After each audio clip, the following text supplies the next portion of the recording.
In the news were in response to the release signed by the Ministers of Public Health and that of Public Service demanding all civil servants to take the COVID-19 vaccine. Teachers, on the other hand, have planned a nationwide strike as government's decision has not been welcomed by most of them. Let's get the details of this story in as Nora tells us more. Teachers are planning a nationwide strike action over COVID-19 vaccination campaign. The threat is contained in an open letter addressed to the President of the Republic, Paul Biya. It is a high point of the teachers' dissatisfaction over the recent decision signed by the Minister of Public Health alongside his peer, Public Service and Administrative Reforms, imposing compulsory COVID-19 vaccination on all civil servants. These ministers, through a press release, informed the general public that from November 5 to November 15, 2021, all the staff who are in the state payroll would receive the COVID-19 vaccine. According to the press release, it is urging state employees and the general population to massively adhere to the vaccination campaign in order to keep the virus at bay. Apart from teachers and lawyers, this decision did not go down well with many Cameroonians. Talking to some people in the economic capital, Douala, here's what they said. If I'm any sick in my body, I will be the one to run to the hospital for the injection. But if I'm feeling that I'm okay, I can stay back. It's not fair that they have to impose people to go and take the injection. For me, it's not fair because you cannot go and buy the drugs if you are, when you are okay. À mon avis, je trouve anormal qu'on puisse obliger. In my opinion, it is not right that government officials should oblige citizens to take the COVID-19 vaccine. Why don't they impose other vaccines, such as malaria and tuberculosis? We have diseases which kill faster than COVID-19. Why is the focus only on COVID-19? Why is the focus only on COVID-19 vaccine? The world has become so digitalized that people are so informed and that they know what is good for them. Many people receive information about the vaccine and its side effects. So I really don't appreciate the fact that the government is trying to oblige citizens to take it. Cameroon is currently witnessing a third wave of the COVID-19 pandemic. In recent weeks, figures of infections and deaths have reportedly continued to surge. That was Nora on that report. We now talk something from the Southwest region where women in the Limbe 2 subdivision of the Southwest region have been called upon to be more proactive in belonging to associations. The call was made by the divisional officer for the Limbe 2 subdivision during the celebration of the 2021 edition of the Rural Women's Day. Let's get details in the following report with Kuma Honore. Rural women in Limbe 2 subdivision have been called upon to come together under the banner of an association to benefit from the support of the government and other donor organizations. The call was made by the CEO and founder of the Nzele Mutanga Foundation during the 2001 edition of the Rural Women Day, celebrated on the theme Rural Women and the Girl Child Building Resilience. They should keep on going, they should keep on working hard to feed family, to feed the nation. And the one of the Limbe City Council is to tell them that they should be rest assured that what the Nzele Mutanga Foundation has initiated and will continue to initiate will definitely have the support of the Limbe City Council. I believe the Nzele Mutanga Foundation is doing well to make sure that the rural woman comes out of poverty and come out of ideas that do not promote the education of the girl child or education of young people as in general. Addressing rural women drawn from the nooks and crannies of Limbe 2 subdivision, Madam Yvonne Nzele Mutanga called on the women to work hand in glove for unity is strength. On her part, the president of the Mukundange Women Self-Reliant Association called on the women to rally behind the Nzele Mutanga's foundation. It is worth mentioning that the Nzele Mutanga Foundation, though a baby organization, has greatly impacted the lives of many within Limbe municipality and neighboring towns in Fako division. Recently, the foundation donated back-to-school materials and financial assistance to underprivileged children living in and out of Limbe to assist them for the ongoing school year. The foundation has equally organized several workshops to empower women on income-generating activities, as well as providing them with financial assistance to kickstart their own businesses. Being a woman, she's not only a housewife, she's a wife material, she's a woman career. And why not join with her so that we can empower each other? She's also there to support us in all aspects, financially, morally, educationally. So that's the main reason why we've seen that great potential in her and said, okay, let's join with her and make this whole team grow.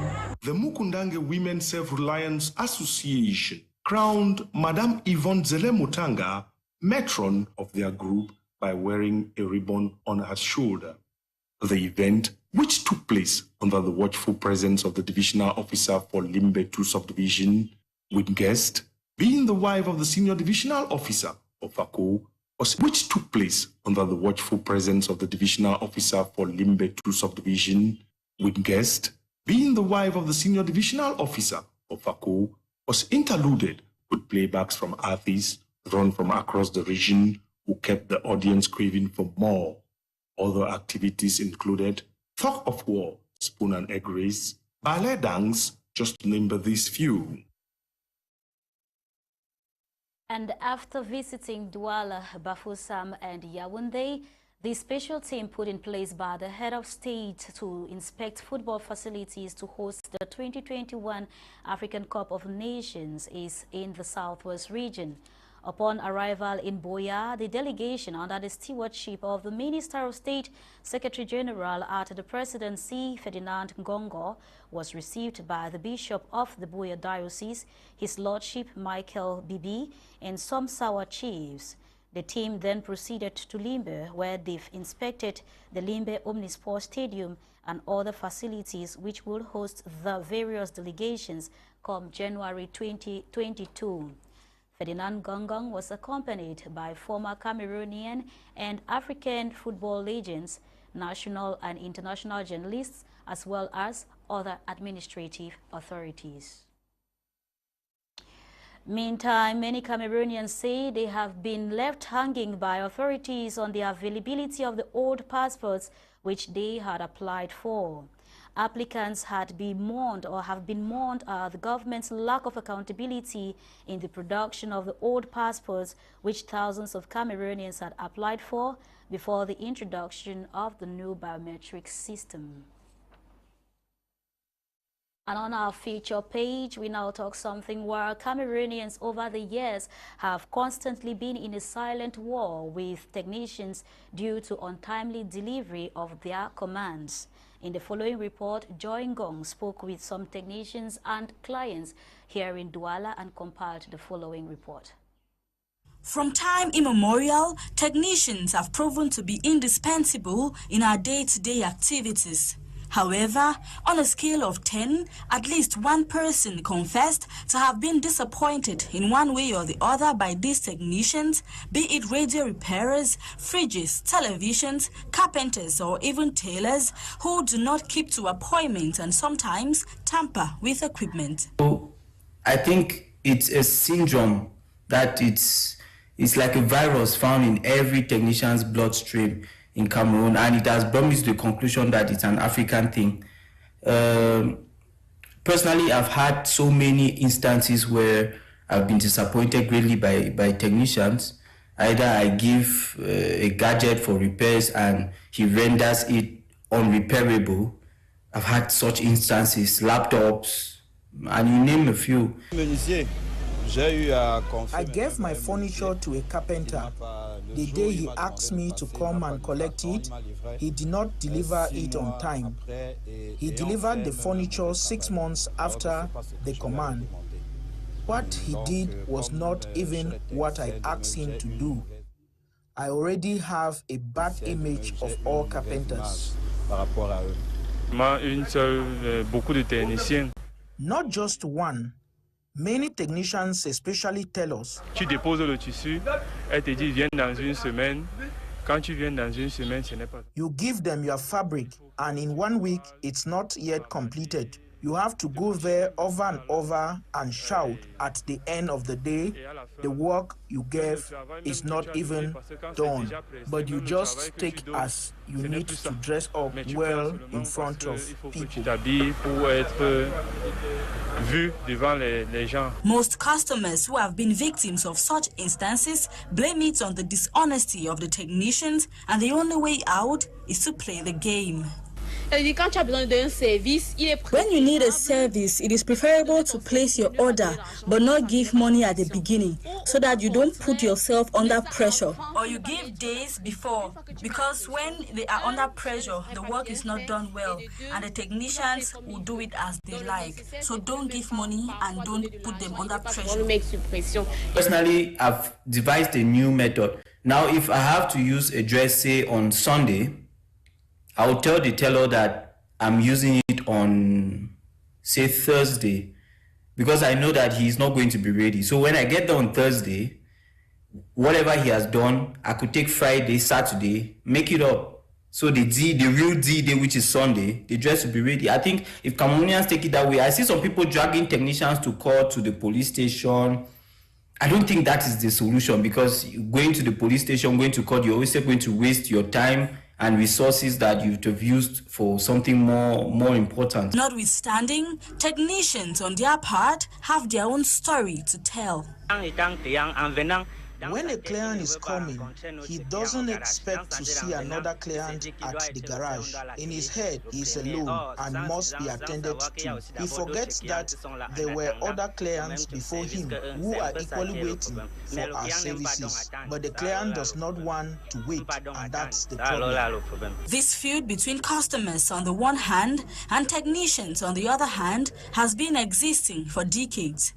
With the end-of-year festive period fast approaching, Cameroonians are of the opinion that both parties should get into an agreement to save themselves from trouble. You are watching the 10:30 a.m. Prime Flash on My Media Prime Television. Let's now talk sports, where Cameroonians' indomitable Lions have been ranked 54th in the latest FIFA football ranks.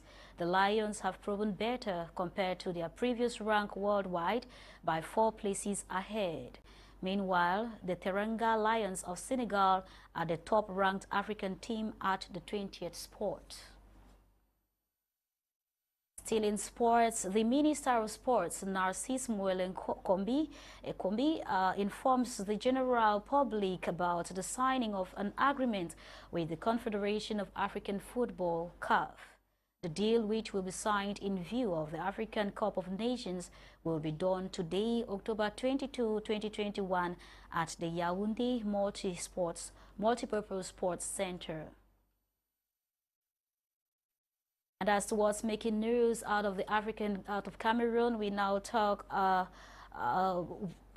as to what's making headline news in Africa. Let's now take you to Eswatini, where the country has banned all protests to try to end pro-democracy demonstrations that have been in recent weeks shaking the kingdom formerly known as Swaziland. Housing and Urban Minister Prince Simalane told a news conference in the capital Mbabane on Thursday that following the ongoing tensions, the government had decided not to issue permits to protests. And out of Africa, President Joe Biden says the U.S. would defend Taiwan if China attacked in an apparent departure from a long-held U.S. foreign policy position.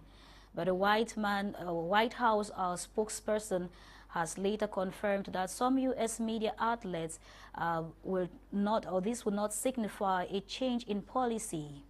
It should be recalled that the U.S. has a law which requires it to help Taiwan defend itself. With that, we've come to the end of today's edition of Prime Flash. I have been Dolly Ngonde for presentation. Ngwa Desmond produced the news. It has been coordinated by Faith Tata. General supervision came from Kum Leonard. Up next is In the House with Eileen Sama. We keep you in the company of more interesting programs only on the African Eye. Until next time, stay blessed.